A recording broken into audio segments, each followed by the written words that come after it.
Hello students, I am Ranu Tripathi from Dev public school Bhauri Ghazipur. आज मैं आप लोगों को क्लास 9th के बायोलॉजी का एक टॉपिक बताने जा रही हूँ, माइटोकॉन्ड्रिया।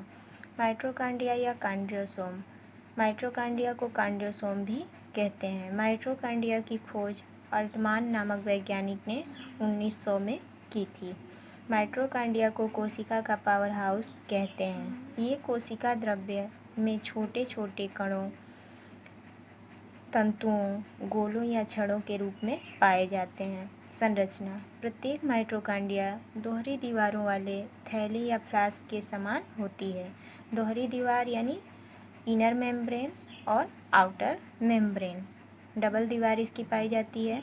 इसकी दीवारें प्लाज्मा झिल्ली के समान और प्रोटीन से बनी त्रिस्तरीय यूनिट मेम्ब्रेन की बनी होती है। इसकी जो ये मेम्ब्रेन है ये प्रोटीन या वसा से बनी होती है। जो ये मेम्ब्रेन आपको दिख रही है, ये किनारे किनारे की जो झिल्ली है। दोनों दीवारों के बीच के स्थान को बाह्य कक्ष कहते हैं। दोनों दीवारों के बीच के भाग को बाह्य कक्ष कहते हैं। बाहरी दीवार समतल होती है और भीतरी दीवार माइटोकॉन्ड्रिया की भीतरी गुहा में अंगुली सदृश उभारों के रूप में निकली रहती है। इन उभारों को क्रिस्टी कहते हैं। उभार, जो ये आपको उंगली की तरह संरचना दिख रही है, जो ये उभरी हुई है, यहाँ से ऐसे निकल के ऐसे जो आ रही है, ये आपकी क्रिस्टी है।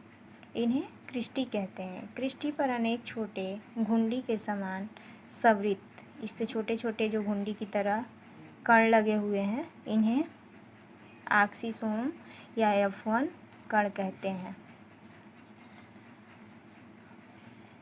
F1 कणों में ATP निर्माण के एंजाइम होते हैं।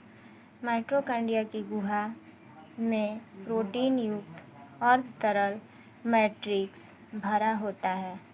इसमें जो आपको तरल पदार्थ दिख रहा है, ये बिंदु बिंदु की तरह, ये आपका मैट्रिक्स है।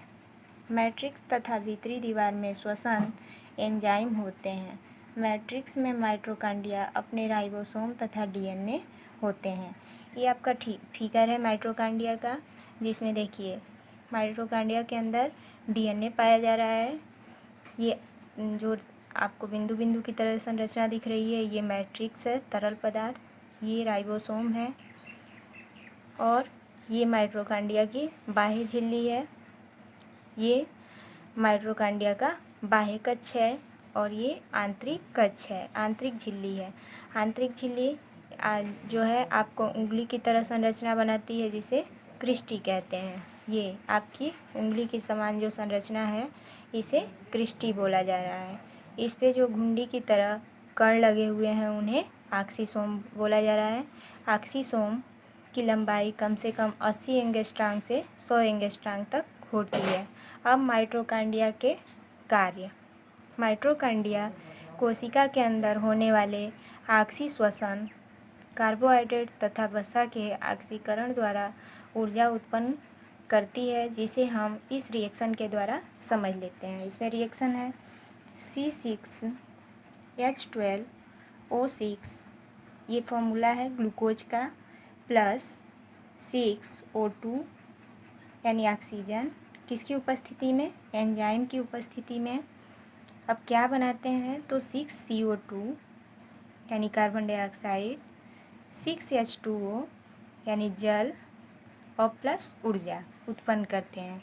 ये जो ऊर्जा उत्पन्न हुई, ये माइटोकॉन्ड्रिया के अंदर ही ADP के रूप में एकत्रित हो जाती है।